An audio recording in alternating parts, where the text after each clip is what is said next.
Hello students, আজ তোমাদের MA CEC 4.2 এর একটা প্রশ্ন এবং উত্তর দেব।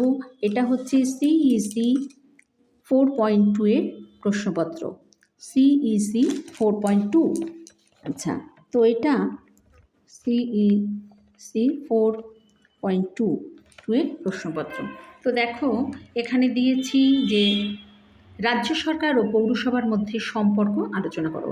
আচ্ছা, বলে রাখি এটা কিন্তু আরবিইউডিডি অর্থাৎ রবীন্দ্রভারতী ইউনিভার্সিটির ডিস্টেন্স কোর্সের পলিটিক্যাল সায়েন্সের এর প্রশ্ন এবং উত্তর। তো কিছু কিছু দিয়ে দিচ্ছি, এটাকে তোমরা তৈরি করবে। এটা হলো কোশ্চেন হচ্ছে রাজ্য সরকার ও পৌরসভার মধ্যে সম্পর্ক আলোচনা করো। তো এক্ষেত্রে দেখো কিছুটা একটু দিয়ে দিচ্ছি। প্রথমে দিয়েছি সংবিধানের ৭৪তম সংশোধনীতে রাজ্য সরকার ও পৌরসভার মধ্যে একটা সম্পর্ক গঠিত হয়েছে। তো এই সম্পর্ক সম্বন্ধেই একটু আলোচনা করি।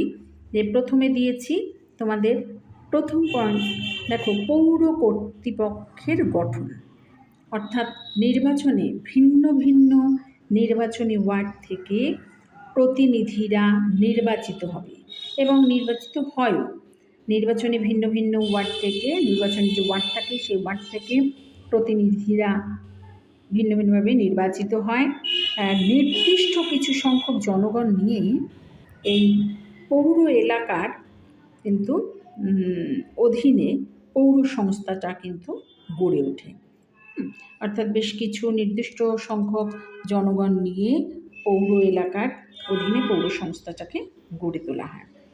এরপরে হচ্ছে কর্মী ব্যবস্থা। কর্মী ব্যবস্থা দেখো, স্থানীয় সরকারের ইউনিটে সাধারণত 3 ধরনের কর্মী থাকে। আচ্ছা, এক্ষেত্রে এই যে পয়েন্টসগুলো তোমরা তৈরি করবে। পয়েন্টস দেখো, প্রথম দিয়েছি পৌর কর্তৃপক্ষের গঠন, কর্মী ব্যবস্থা, এরকম অনেক পয়েন্টসই দেওয়া আছে। তো এক্ষেত্রে উদাহরণ হিসেবেও দেওয়া আছে। এটা হচ্ছে সিইসি 4.2 এর প্রশ্ন এবং উত্তর। আচ্ছা, আর এক্ষেত্রে বলে রাখি যে তোমাদের যে এমএ ক্লাসের এই ডিস্টেন্স কোর্সের 5 মার্কসের প্রশ্ন এটা আসতে পারে। অর্থাৎ রাজ্য সরকার ও পৌরসভার মধ্যে সম্পর্ক আলোচনা করো, সেটা কিন্তু এই যে 5 মার্কস, এই 5 মার্কসের প্রশ্ন কিন্তু আসতে পারে। আচ্ছা, তাই দিয়েছি। আর এক্ষেত্রে পয়েন্টসও দিচ্ছি, এই যে যথাযোগ্য ব্যবস্থা, এগুলো তোমরা তৈরি করবে। যে কোনো পৃথক কাজের জন্য পৃথক পৃথক কর্মীর ব্যবস্থা রয়েছে, যেখানে প্রতিটি স্থানীয় সরকার এমন কর্মীদের নিয়োগ করবে ও পরিচালনা করবে যারা স্বয়ংক্রিয়ভাবে অন্য এখতিয়ারে স্থানান্তরযোগ্য নয়। আচ্ছা, এরকম এইভাবে তোমরা তৈরি করে নেবে। পয়েন্টস দিয়ে দিলাম। তো এই ছিল। এছাড়াও আরও অনেক পয়েন্টস আছে, সেগুলোকে তোমরা তৈরি করে নেবে। আমি মোটামুটিভাবে তোমাদেরকে একটু দিয়ে দিলাম। এটা হচ্ছে সিইসি 4.2।